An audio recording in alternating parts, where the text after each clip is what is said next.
Hey guys, Lex here with another Zippo video. Now this is just a basic Zippo maintenance one. Now to start off with, I'm going to show how to polish a Zippo.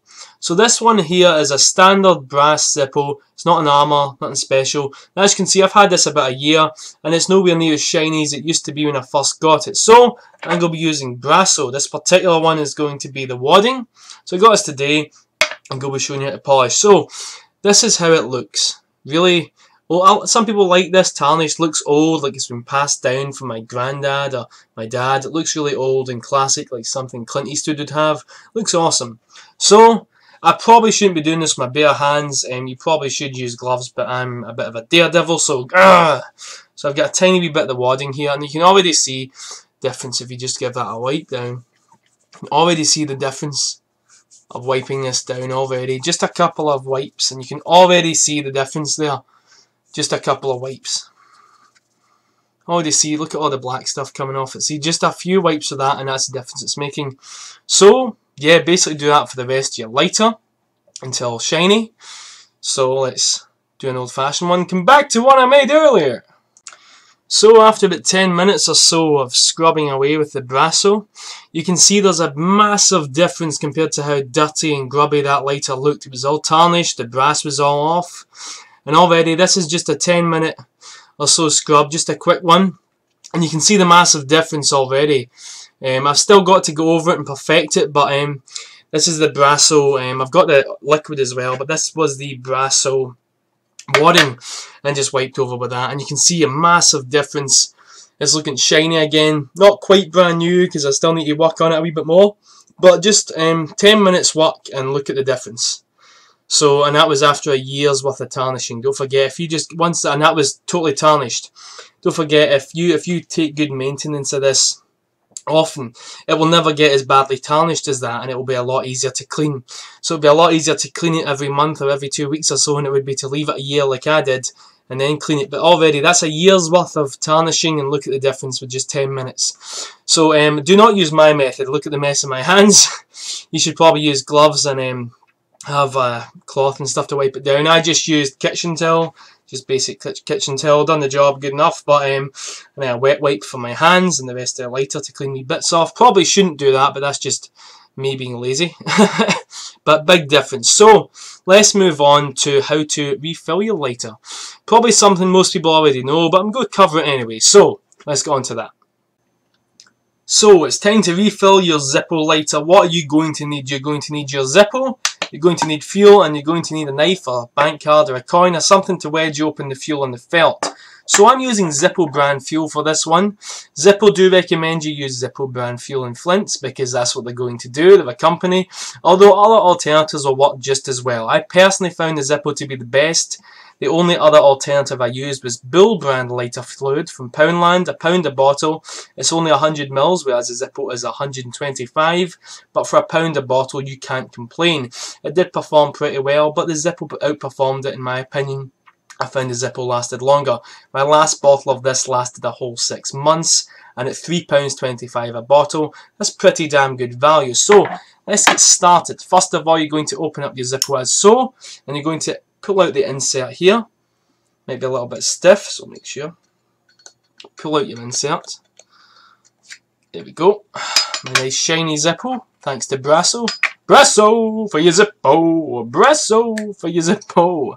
So, you're going to use this knife here, and what you're going to do is you're going to wedge open this felt here. Now, I'm not going to put as much fuel in because this one has recently been refueled, so I'm just going to put a tiny drop in.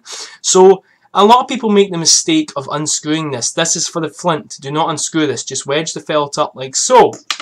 Then I'm going to just use a knife to wedge this open. Probably shouldn't do that, but as long as you're careful. Worst tutorial ever. But oh well. So, and then you're going to use this and drip it inside. So this one has been filled, but I'm just going to put a tiny drop in for demonstration, as you can see here. So, put that in here, in the edge there, and fill it with the felt. And that should be you. That should be enough. So, you know, like that, just put it in like that. And that's you. Once that's filled, put the felt back down. push the flight. I'll sometimes push the filter in a little. Also, if your Zippo does run out of fuel and you're in the middle of the city or somewhere where you can't get to fuel, one little trick that sometimes works is take out of this and push that felt down as hard as you can, and sometimes it squeezes some fuel into to the wick, just enough for you to get a light, and that can sometimes help. A little bit of fuel drip down there, so I'm going to wipe that. The reason the fuel dripped down here was because I was trying to dribble it and not push it hard, because I didn't want to overfill my lighter. And if you do that, if you do overfill your lighter, just empty it upside down and shake it somewhere, even onto a cloth or over the sink or outside or down the toilet, somewhere where it won't, don't do it on your trousers, your jeans or something like that, especially if you're just home from work or you're still at work and you're refilling it or something like that. And then squeeze the felt, give the felt a good squeeze and shake it, but really a fresh empty Zippo, 1, 2, 3, 4, 5, and that should be you. That should be enough. 5 quick squirts and that should be it. Don't forget, you can always put more in. So what have you got to lose? So yeah, if the felt starts to look like it's soaking, like there's water coming up and it's starting to sort of drown, that's when you know you've overfilled it. It'll start dripping from the tip, and you don't want that. Also, make sure to wipe it all over, make sure it's dry. You do not want any excess fuel causing you problems. You don't want to light up and it spreads over your hands. You do not want to set yourself on fire. Be aware, Zippos are cool, but they are dangerous items. At the end of the day, they are lighters are dangerous, so you need to be careful. So, let me have our Zippo fueled up. What I like to do is I like to turn it upside down sometimes and give it a little shake. Not really necessary, that's just my sort of thing. And as you see, we have a perfectly working Zippo. So, let's say you've got your Zippo fueled. Oh, but you can't get a light because you need to replace your flint. I'm going to demonstrate how to do that right now. So, open up your Zippo, same as you would with the light. Now I'm just going to show, this is a flint dispenser, the Zippo brand flint dispenser. You can also use big flints in a Zippo, believe it or not, as well. I've not tried it myself, but you can. So again, I'm going to use this knife. You can use a coin if you have to do it when you're out. And unscrew this here. This screw here. So just untighten that a little bit. Just enough so you can get your hand in and unscrew it by hand. A brand new Zippo will be harder to untighten than one that you've untightened before, because it will be tightened at the factory and it will be a lot tighter than normal. So when you unscrew this, it will pop out like so. You'll see there's a spring. Take that out, and a lot of people will think, oh, there's a flint. That isn't the flint, that's the metal that holds the flint. This here is the actual flint. So this is my current flint. Right here, not sure if you can see that tiny thing, that's a flint. So that's what causes a spark and gives you a light. So basically this is the one thing you don't want to damage. So, trying to remember which way this one would go in. Let's have a look. So normally to replace the flint, I'm going to put my flint there, what you would do is, you would take your flint dispenser and you'd roll it down to match that, and then you just place it in there and the flint would go in, and that's you. Then all you do is you put your screw back in. So I'm going to put my flint back in. If I can remember what angle it has to go in at, I don't think it really matters. I'm guessing it's a smooth angle because it's been thingied by the wheel. So in that goes. Put that in there like so. Place the flint spring back in, and that's you. Tighten it. Make sure when you're tightening it to hold it. Don't let it go, it'll ping back out. Make sure and hold it when you tighten it. And just tighten it as tight as you can. Don't make it too tight for yourself, because you will have to replace the flint again, remember, and the last thing you want is to be stuck in the middle of the town. Another thing as well is when refueling, what you can do is, I don't do this personally, but you can store a spare flint in here, under there. Just make sure not to block that hole. It's very important you do not block that hole, so don't stick it in that hole. Which is why I don't recommend leaving it rattling around in the case. And there you go. Spare flint. Now, I would talk about doing the wick, but I'd rather wait till I actually have to replace a wick. You probably shouldn't have to replace a wick. The wick will probably outlive you. I've had this a year and the wick is using the same wick. Oh wait, I put that in the wrong way. Just noticed that. Oh, good thing I mentioned that.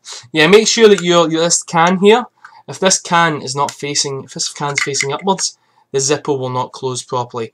because that can is what, see, it won't close properly, so you need to have the can facing flick down, and that's attached to a spring which gives you your flickety flick. So make sure the can is downwards, not upwards. And that's how you basically refuel and replace the flint in your Zippo. For the wick though, for theory, all you would do is you would take this out, you would open it up, you would take all the cotton out, take out the wick, stick in the new wick, put the cotton back in, and that's you. You can coil the wick if you want. But yeah, I'll put a proper demonstration when I actually have to do a wick.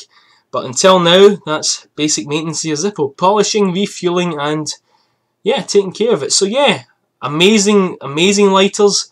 I'm liking seeing this shiny again after the mess it was earlier. But yeah guys, that's how to basically maintain your Zippo. And yeah, I hope you found this video helpful. Any questions you have, leave them in the comments, send me a personal message. I know my hands are a bit messy, so do not polish it the way I did. Do it a lot cleaner, okay? Don't do it wearing your nice white Armani shirt or your Hugo Boss shirt or anything expensive, okay? Cheap shirts, cheap clothing, okay? Don't make sure there's anything that can get stained. Make sure you're at a workplace like here, a desk, somewhere with a lot of room to work, and you'll be fine. So yeah, basic Zippo maintenance. Zippos will last a lifetime if you take care of them, without a doubt. Another thing I want to mention as well is sometimes this gets a bit wobbly. If you ever have that problem, you can just use a knife and just stick it in the edge here and just give it a short tap to even it out a bit. I don't recommend that. If it really gets bad, I would send it to Zippo. They repair it for free. So yeah, thanks for watching guys. I hope you found this helpful, and keep on looking flash.